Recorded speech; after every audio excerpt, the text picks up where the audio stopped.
হাসনাত আব্দুল্লাহকে ঘিরে একটা সারা দেশে আলোচনা আছে। চিনি না এখন, তার দেখি না এখন বলতে আমি কিভাবে বলবো আপনাকে। বাংলাদেশের ৩০০ সংসদীয় আসনের মধ্যে কুমিল্লার ৪ আসনটি নিয়ে এখন দেশজুড়ে বইছে আলোচনার ঝড়। এই আসনটি আলোচনার কেন্দ্রে আসার প্রধান কারণ হল জুলাই বিপ্লবের অন্যতম অগ্রসৈনিক হাসনাত আব্দুল্লাহ।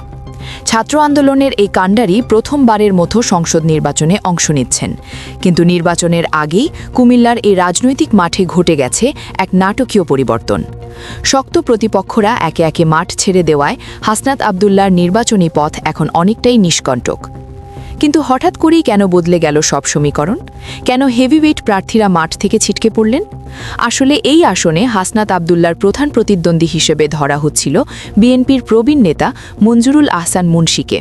কিন্তু আদালতের এক আদেশে তার নির্বাচনে অংশ নেওয়ার স্বপ্ন এখন অনিশ্চিত হয়ে পড়েছে। ঋণ খেলাপি হওয়ার কারণে মঞ্জুরুল আহসান মুন্সি এই আসনে আর প্রতিদ্বন্দ্বিতা করতে পারছেন না। হাইকোর্টের দেওয়া আদেশ স্থগিত করেছে চেম্বার আদালত। এর ফলে তিনি আইনিভাবে নির্বাচনে অযোগ্য হিসেবে চিহ্নিত হয়েছেন। তবে শুধু বিএনপি নয়, জামায়াতে ইসলামের দিক থেকেও বড় একটি চমক পেয়েছে এই আসনটি। কিছুদিন আগেও কুমিল্লা জেলা জামায়াতের আমির সাইফুল ইসলাম শহীদ ছিলেন হাসনাত আব্দুল্লাহর বড় প্রতিপক্ষ। কিন্তু রাজনৈতিক সমঝোতার কারণে জামায়াত তাদের প্রার্থী প্রত্যাহার করে নিয়েছে এবং হাসনাত আব্দুল্লাহকে সমর্থন দিয়েছে। ফলে জামায়াতের নেতৃত্বাধীন ১১ দলীয় জোটের একক প্রার্থী হিসেবে এখন মাঠে আছেন হাসনাত আব্দুল্লাহ। বিএনপি ও জামায়াতের মতো বড় দুই প্রতিপক্ষ এখন মাঠের বাইরে। স্থানীয় ভোটাররা বলছেন, মঞ্জুরুল আহসান মুন্সির ছিটকে যাওয়া এবং জামায়াতের প্রার্থীর সরে দাঁড়ানোয় হাসনাত আব্দুল্লাহর জন্য মাঠ এখন প্রায় ফাঁকা।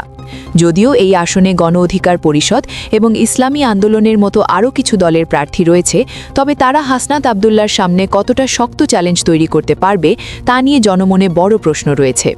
বিশ্লেষকরা বলছেন, জীবনের প্রথম নির্বাচনেই যে হাসনাত আব্দুল্লাহ যে রাজনৈতিক সুযোগ পেলেন তা বিরল। মাঠের পরিস্থিতি বলছে এখন কেবল সময়ের অপেক্ষা। কুমিল্লার ৪ আসনের মানুষ কি তবে তরুণ এই বিপ্লবীকেই তাদের প্রতিনিধি হিসেবে সংসদে পাঠাতে যাচ্ছে, নাকি শেষ মুহূর্তে অন্য কোনো চমক অপেক্ষা করছে? মঞ্জুরুল আহসান মুন্সি ছিটকে যাওয়ায় হাসনাত আব্দুল্লাহর জয় কি এখন নিশ্চিত, নাকি অন্য কোনো ছোট দলের প্রার্থী এখানে বড় কোনো অঘটন ঘটিয়ে দেবে? তার উত্তর বলবে নির্বাচনের মাধ্যমে। মিথিলা ফারজানা, উত্তরবঙ্গ 24 টিভি।